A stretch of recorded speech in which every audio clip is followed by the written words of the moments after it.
Kuasa hukum keluarga Brigadir Joshua mempertanyakan landasan Komnas HAM menyebut adanya dugaan pelecehan seksual terhadap Putri Chandrawati. Padahal sebelumnya Polri telah menghentikan pengusutan kasus tersebut dan memastikan tidak ada pelecehan seksual yang dilakukan Brigadir Joshua.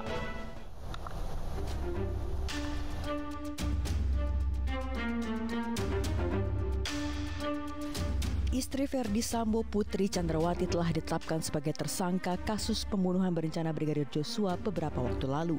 Dalam pemeriksaan, Putri tetap ngotot mengaku sebagai korban pelecehan seksual yang dilakukan oleh Brigadir Joshua. Padahal Polri telah menghentikan pengusutan kasus tersebut. Narasi pelecehan seksual juga kembali disuarakan oleh Komnas HAM.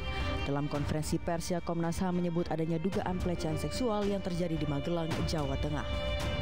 Terus kemudian terdapat dugaan kuat terjadinya peristiwa kekerasan seksual yang dilakukan oleh Brigadir J kepada saudari PC di Magelang tanggal 7 Juli 2022. Tadi detailnya disampaikan Bu Andi.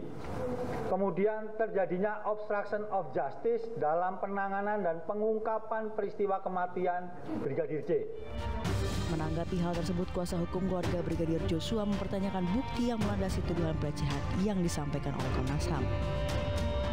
Membuat kami bertanya-tanya, kenapa membuat perkara ini semakin blunder? Dalam hukum pidana itu ada namanya asas in criminalibus probationes pedent esse luce clariores, yang artinya adalah bahwa bukti-bukti dalam tindak pidana itu harus lebih terang daripada cahaya. Nah, apakah Komnas HAM dan Komnas Perempuan ini sudah memiliki laboratorium forensik untuk menguji hal tersebut? Atau hanya mengambil berdasarkan keterangan daripada tersangka? Tersangka dalam hal ini yang sudah disangkakan dengan dugaan tindak pidana 340 pembunuhan berencana. Putri Chandrawati sempat melaporkan kasus dugaan pelecehan seksual ke Polres Jakarta Selatan pada 7 Juli 2022. Sementara Komnas HAM menyebut pelecehan seksual terjadi di Magelang, Jawa Tengah. Adapun laporan Putri ke Polres Jakarta Selatan telah dihentikan penyidikannya. Bareskrim Polri memastikan tidak ada pelecehan seksual yang dilakukan Brigadir Joshua. Tim Liputan iNews melaporkan. Aliansi Advokat Anti Hoax melaporkan mantan kuasa hukum Barada Eliezer, Deolipa Yumara, atas kasus dugaan berita bohong atau hoax. Selain Deolipa, kuasa hukum Brigadir Joshua, Kamarudin Simanjuntak, juga turut dilaporkan atas kasus tersebut.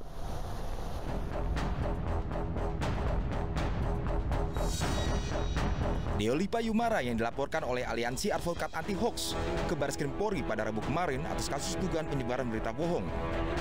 Menanggapi santai atas pelaporan yang dinilai menyebar keterangan palsu terkait adanya hubungan khusus tersangka Putri Chandrawati dengan tersangka Kuat Maruf, mantan kuasa hukum Barada Eliezer ini pun mengaku akan melaporkan balik Aliansi Advokat Anti Hoax ke Polres Jakarta Selatan pada Senin besok. Cuman ketika ini dilaporkan, ini menjadi persoalan. Persoalannya adalah ini kan melanggar kebebasan orang berpendapat, ya kan? Apalagi kita menduga dan menganalisa kenapa dilaporkan. Jadi kami akan melaporkan balik siapa yang melaporkan kami. Selain Deolipa, Kamarudin Simanjuntak juga turut dilaporkan lantaran telah menyampaikan informasi mengenai kondisi jenazah Brigadir Joshua yang dianggap tidak sesuai dengan faktanya. Hal tersebut didasari setelah autopsi ulang oleh tim dokter forensik independen tidak ditemukan tuduhan yang Kamarudin sampaikan. Laporan keduanya kini telah diterima Bareskrim Polri atas dugaan penyebaran berita bohong pada 31 Agustus kemarin. Dari Depok, Jawa Barat, Iyung Rizky, iNews melaporkan. 2 kali diperiksa sebagai tersangka pembunuhan Brigadir Joshua, Putri Chandrawati hingga kini belum ditahan. Penangguhan penahanan Putri dilakukan dengan alasan kemanusiaan dan memiliki anak balita.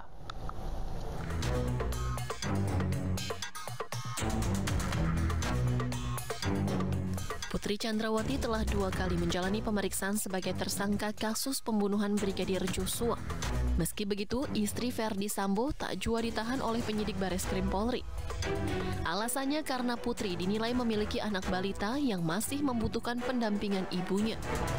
Putri hanya dikenakan wajib lapor 2 kali dalam sepekan kepada penyidik.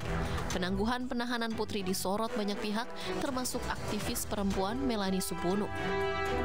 Dalam unggahannya, Melanie membandingkan alasan penangguhan penahanan Putri dengan kasus lain yang saat itu memiliki anak kecil tapi tetap ditahan.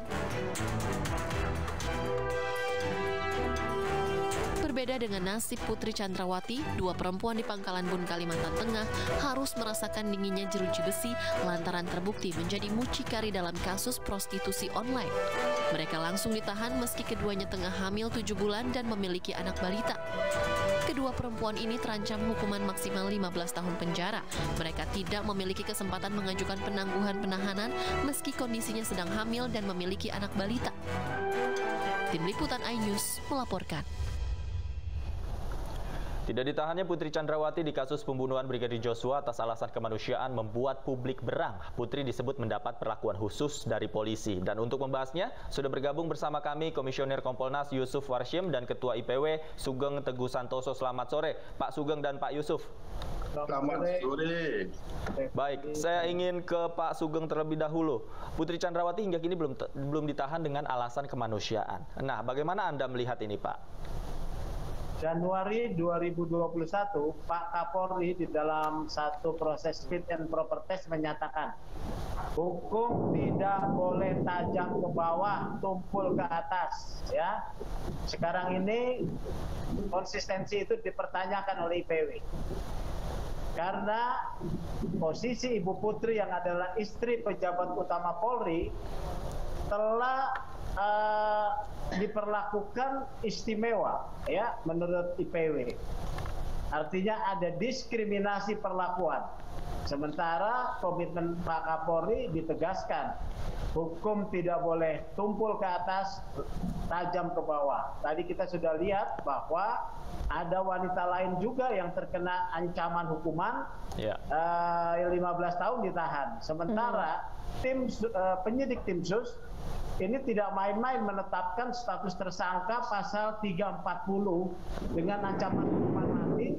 Artinya syarat objektif telah terpenuhi, ya, syarat objektif. Apalagi yang kedua, isu pelecehan kembali dilontarkan oleh Ibu Putri, sementara Barreskrim telah menetapkan isu pelecehan tersebut yang pertama dilaporkan dinyatakan tidak ada.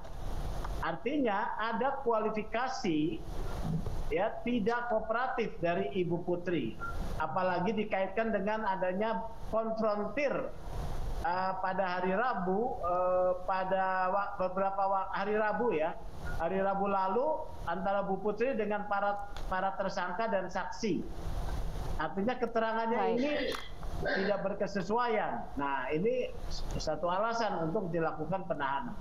Baik, Pak Yusuf, Ibu Putri mendapat perlakuan istimewa dari polisi. Demikian yang disebutkan oleh Pak Sugeng tadi. Anda sepakat dengan istilah ini? Dalam pantauan dan penilaian Kompolnas sebagai pengawas fungsional, kami melihat bahwa apa yang dilakukan penyidik pada saat ini masih menggarisbawahi, penyidik masih mempertimbangkan terkait dengan permohonan alasan yang dimaksud di dalam permohonan penangguhan kuasa hukum PC. Walaupun demikian, kami sendiri juga sebelumnya telah berkomunikasi dengan Kabareskrim. Tentu kami sebagai pengawas fungsional mendorong agar penanganan kasus kematian Brigadir J ini dengan tersangka tindak pidana pembunuhan berencana yang itu tersangkanya Ferdi Sambo dan PC sendiri diantaranya, maka ini dilakukan secara profesional, proporsional, dan prosedural sebagaimana dimaksud di dalam kode etik profesi Polri itu. Tentu prosedural yang kita maksud tentu kembali kepada bukunya, ya, bagaimana dalam KUHP. Nah, di situ penyidik diberikan kewenangan untuk menahan, apakah itu dengan alasan subjektif maupun alasan objektif. Tapi sementara ini tentu kami masih menghargai penyidik di dalam penanganan Ibu PC sendiri yang masih mempertimbangkan alasan itu. Artinya tentu ini dalam perkembangan nantinya yang bersangkutan tentu sepatutnya ditahan, karena memang di dalam KUHP sendiri penyidik diberikan kewenangan. Namun sekali lagi kami masih menghargai tentu penyidik dengan alasan masih mempertimbangkan terkait dengan anak, terkait dengan kesehatan. Nah, terutama terkait dengan kesehatan ini tentu kita nanti berharap kepada penyidik memberikan penjelasan terkait dengan kesehatan PC ini sendiri seperti apa sebenarnya. Karena memang tersangka kan memang memiliki hak untuk menghubungi dokternya dan memeriksakan kesehatannya. Nah, terkait dengan kesehatan ini cukup sangat kami pantau. Ini terkait dengan kesehatan apa barangkali nanti diberikan penjelasan kepada publik sehingga menjadi pertimbangan untuk belum dilakukan penahanan terhadap Ibu PC. Oke, baik. Saya ingin kembali ke Pak Sugeng. Pak Sugeng, tadi Ibu Putri kita ketahui sudah 2 kali diperiksa. Kemudian tadi Anda sebutkan sudah dikonfrontir juga. Tidakkah waktu yang diberikan oleh penyidik begitu untuk mempertimbangkan alasan Putri apakah ditahan atau tidak? Ini sudah cukup lama, Pak Sugeng. Saya sudah waktunya Ibu Putri ditahan ya, sudah waktunya ya. Penyidikan pertama kan beliau dalam keadaan traumatik. Traumatiknya juga saya pertanyakan, traumatik karena memang adanya dugaan pelecehan atau traumatik melihat seorang yang dia dalam tanda kutip sayangi, pengawal yang dia sayangi ya ditembak mati di depan matanya gitu ya, itu bisa saja traumatik, bahkan bisa menyerang psikologinya, itu bisa saja.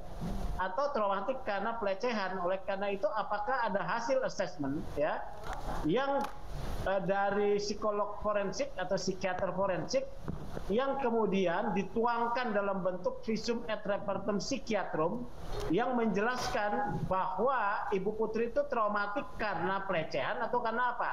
Ini pertanyaan dari IPW. Yang kedua, ada problem nanti ketika diserahkan pada saat P21 ya, ada problem psikologis buat kejaksaan kalau melakukan penahanan. Karena dari penyidik tidak ditahan, ya kemungkinan bisa tidak ditahan. Yeah. Tetapi ketika P21, saya harapkan itu sudah ada penahanan. Sehingga jaksa penuntut umum tinggal melanjutkan status penahanannya saja. Baik. Itu loh. Baik, lalu bagaimana saran Kompolnas terkait penahanan Putri Chandrawati? Kita tahan dulu sebentar, Pak Yusuf dan Pak Sugeng. Dialog akan kami lanjutkan usai jeda berikut. Tetaplah di iNews Sore.